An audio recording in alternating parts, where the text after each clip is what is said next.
ચલો બીટ આંબળાનો મુખવાસ ખાવા. મસ્ત બનાવ્યો હો, પણ બીટ આંબળાનો મુખવાસ.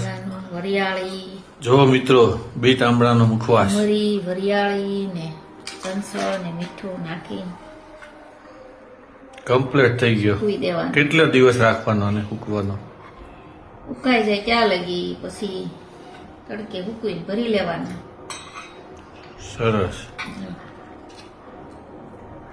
બીટ આંબળાનો મુખવાસ તૈયાર થઈ ગયો છે. તો પાછની બોટલમાં ભરી પછી મહેમાન આવે ને સર્વ કરવાનો.